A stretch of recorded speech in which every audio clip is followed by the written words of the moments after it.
Isso mesmo, você que acabou de entrar nesse canal, no meu, seu, nosso canal, Jorge PB, um vídeo para você. O forte desse canal, como vocês já sabem, são as plantas medicinais, as babosas, né? Eu quero agradecer aí o mais de 6 mil inscritos aí no nosso canal, está aqui conosco, participando e absorvendo esses conhecimentos. E o tema desse vídeo hoje não é planta, não é babosa. Hoje eu vou falar assim um pouco de Deus. Por quê? De tempos em tempos aqui nesse canal, eu gosto de falar um pouco de Deus, como ele pensa e como que ele age. Ou seja, não da maneiras tradicionais das religiões, mas sim de uma maneira mais acadêmica e científica. E hoje eu vou falar aqui de dois caras da Bíblia, mano. E nessa linguagem de hoje, eu vou falar de uma linguagem assim, mais dramatizada, pôr um pouco de drama na linguagem no século XXI, para vocês entenderem melhor. E esses dois personagens que eu vou falar aqui é Enoque e Elias, que segundo as religiões no decorrer dos séculos, costumam passar informações, muitos acreditam que são informações equivocadas e evasivas sobre a ascensão de Elias e Enoque para o céu. Eles acreditam que Enoque e Elias foram arrebatados aos céus em corpos biológicos e físicos. Mas e se não for verdade? Ou seja, desde a queda do primeiro homem, Adão, o opositor de Deus, que as igrejas chamam de Satanás, o diabo, mas na realidade as escrituras hebraico-aramaica, enfim, a palavra Satanás e diabo significa caluniador e opositor. O opositor já sabemos que é um cara que faz oposição a outro. E caluniador é um cara que conhece a lei, conhece os códigos, os artigos, e ele levanta um argumento dentro da lei para se beneficiar. Então, esse cara chamado diabo, que as igrejas, as religiões chamam, que é o opositor de Deus, esse cara, de Adão até o dilúvio, esse cara ia para o céu e vinha a hora que queria. Por que Deus permitiu isso? Ninguém sabe. Porque o senso de justiça, o eterno Yahweh, o Todo-Poderoso, é totalmente diferente do senso de justiça dos humanos. Sendo assim, esse cara indo para o céu, lá chavecou uma pá de criaturas angélicas lá, mais ou menos assim. Eu vou dramatizar aqui um pouco para você entender. Mais ou menos assim, ó. Embora que a Bíblia não conta tudo dos mínimos detalhes, mas dá-se para entender muitas coisas. Mais ou menos assim, o cara falou lá para as criaturas angélicas: olha, eu desci na terra, percorri a terra, e a terra, mano, é um lugar legal para se morar, uma pá de cachoeira legal, uns rios, os mares, as ondas, maneiras para surfar, mano. Vamos para a terra.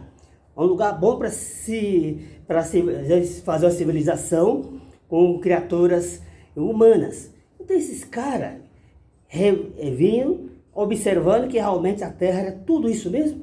Então a pá de cara angélica, mano, notaram que a terra era um lugar bonito, um lugar que era para se morar e criar uma nova civilização. Esses caras se materializaram em corpos físicos humanos, em criaturas híbridas, biológicas. Houve-se uma fusão de DNA entre essas criaturas angélicas e os humanos. Então os caras tomaram para si esposas, começaram a curtir as mulheres para si, casar com as mulheres, curtir nossos alimentos, nossas florestas.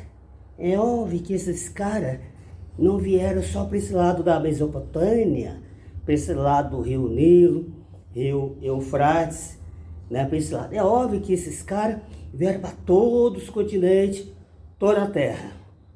Mas então, antes do dilúvio, era um continente único, né, a Pangeia. Enfim, aí o que aconteceu? Então esses caras começaram a ter filhos. Mas esses filhos começaram a crescer, cara, viraram os gigantes, os Néfilis. E os Néfilis realmente existiu. Devido às descobertas arqueológicas nos tempos modernos, foi comprovado cientificamente sobre o encontro desses ossos, desses supostos Néfilis. Isso foi provas, foi evidências. E contra as provas e evidências, não existe argumento. Então realmente existiu. Acontece o seguinte, que essas criaturas angélicas, tornando-se criaturas híbridas, começou a povoar a terra e fazer baderna aqui em cima, mano. que acontece? Enoque, um homem designado pelo eterno Yahweh, o Todo-Poderoso, que em português chama-se Jeová ou Javé. Aí Deus falou para Enoque para avisar a galera, o pessoal da época, que Deus iria fazer uma reconfiguração. Iria haver o primeiro reset no nosso planeta Terra, naquela administração, naquele povo. Sendo assim, a galera quis matar Enoque. O que aconteceu? Em algumas escrituras das religiões, diz a seguinte frase, que Deus o arrebatou Enoque para o céu. Enoque para o céu. Outras versões diz que Deus o trasladou. Pelo que eu sei, a palavra arrebatar significa ser retirado com grande força. Mas será que Enoque foi arrebatado para o céu celestial no corpo biológico? E se não for verdade? Acredita-se em algumas religiões do mundo, na época primitiva e em tempos modernos, que Enoque foi levado ao céu e lá se transformou num mega anjo chamado Metatron. E a galera que acredita nessa história fala assim, que esse Metatron tornou-se um mediador entre Deus e os humanos. Tornou-se o anjo mais poderoso abaixo de Yahweh, o Todo-Poderoso. E se não for verdade? Ademais, se fosse, então esse cara estaria tirando o direito de Jesus e Yahshua. Desde então que muitos acreditam que Yahshua, que Jesus, é o único mediador entre o Pai Celestial, Yahweh, e a humanidade. De fato, ele veio à Terra, a natureza híbrida, humana e divina, para resgatar o povo da perdição, da morte eterna. E ofereceu sua vida em sacrifício e resgate em troca de muitos. Outro personagem que as religiões do mundo costumam dizer que Elias foi levado ao céu numa carruagem de fogo. E se não for verdade de novo? Qualquer veículo na época se chamava de carruagem. Existem dois tipos de carruagem. Carruagem fração a motor e fração animal. É óbvio que aquela carruagem que levou Elias supostamente para o céu celestial é um veículo de uma alta tecnologia sagrada. É óbvio. Mas será que Elias foi para o céu celestial, viveu com o Eterno, junto com Enoque? Será? Embora que muitos não sabem, mas a palavra céu é uma palavra polissêmica que tem outro significado. Por exemplo, céu da boca, que a parte superior da boca chama céu da boca. Porque a palavra céu, realmente tem vários significados. Ou seja, Elias levaram ao céu no carro de fogo. Mas será que ele foi mesmo para o céu? Interessante. Interessante que, embora que a Bíblia não conta todos os mínimos detalhes, mas dá-se a entender que ele estava no céu referente à altura, às nuvens, não no céu celestial.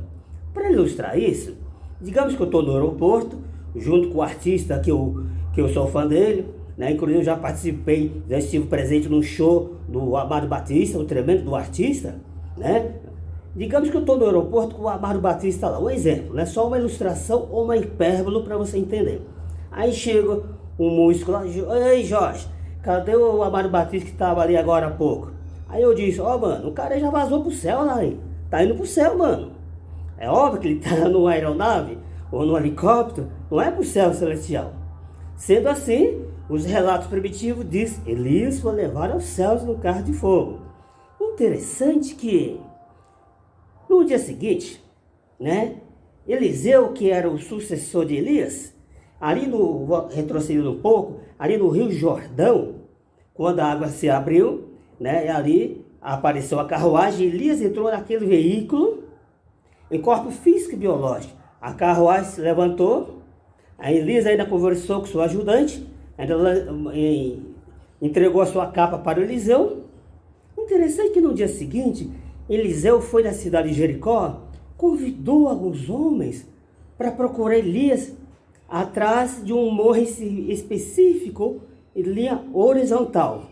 É óbvio, se Eliseu tivesse visto Elias subindo ao céu numa carruagem em linha horizontal, ou seja, em linha vertical, jamais Eliseu iria buscar, procurar seu amo, Elias, em sentido horizontal, atrás de um morro específico. Sendo assim, dá-se a entender que realmente Elias se levantou daquele veículo de uma alta tecnologia sagrada, porque milhões de pessoas acreditam-se que Deus é o Pai, o maior químico da física quântica, o maior físico da física quântica, da matemática e outro, acima de todas as coisas modernas que nós conhecemos hoje. O Pai de todas as coisas. Sendo assim, no dia seguinte, Eliseu recrutou um grupo de homens, foi procurar Elias em sentido horizonte, atrás de um morro específico, e rodou por tudo lá esse morro, não encontrou seu amo. E agora? Então é óbvio que Eliseu percebeu que o seu amo Elias foi na nossa atmosfera, em sentido horizonte, não em vertical, direto para o céu, como se fosse um foguete, por exemplo. Interessante que, tempo posterior, o rei Jeroboão fez umas baboseiras, fez umas merda lá no reinado dele, cara. Desculpa a expressão aí, eu estou dramatizando um pouco aqui para você entender na linguagem de hoje, né, no século XXI. Então o rei Jeroboão fez umas besteiras aí, fez umas treta feroz, mano. De repente, chegou um mensageiro de uma terra muito e muito distante. O mensageiro galopando no seu cavalo, com uma carta de Elias, escrito por Elias, entregou ao rei Jeroboão, com informações recentes do dia. Aí raciocine, se realmente Elias tivesse subido ao céu celestial com o Pai Eterno, era possível? Elias usurpar o lugar do seu Pai Celestial, a sua autoridade, para mandar uma carta física, um papiro, um rolo, para o rei Jeroboão? Questão de lógica. É óbvio que Deus tem seus mensageiros, suas criaturas angélicas, usou na época para levar suas mensagens. Então, visto que o rei Jeroboão recebeu um escrito, um papiro, um rolo, um pergaminho, né, uma carta de Elias. É óbvio que Elias estava na terra, em algum lugar, ninguém sabe. Então, pessoal, ademais também, será que Jesus Cristo, Yahushua, mentiu quando ele disse a seguinte palavra? Ninguém subiu aos céus, a não ser aquele que desceu de lá, o próprio Jesus. Assim está escrito em João 3, verso 13. É isso mesmo que você ouviu. O próprio Jesus, Yahushua, o nosso Salvador, deixou bem claro que ninguém, nenhum homem, subiu ao céu celestial, a não ser o próprio Jesus que desceu de lá. Então é isso, pessoal. Como sabemos, quem pesquisa não fica à mercê de outro. Porque a ignorância, que é um termo aplicado, né? Ou seja, é a falta do conhecimento exato, aprisiona as pessoas. Mas o conhecimento exato liberta. Assim está escrito. É isso mesmo, pessoal. Então eu deixo essa informação para vocês. Pesquisa.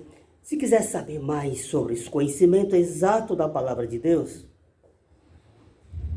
se procurar esse conhecimento, como procura ouro, a prata, a tesouro escondido, tu encontrará e o entenderá nos pensamentos do eterno Yahweh Todo-Poderoso e seu filho Yahushua, Jesus. Assim está escrito, Provérbios 2, verso do 1 a 5. Então, vou deixar esse vídeo, esse incentivo para vocês. Qualquer coisa, pesquisa um pouco mais aí. Até o próximo vídeo, galera.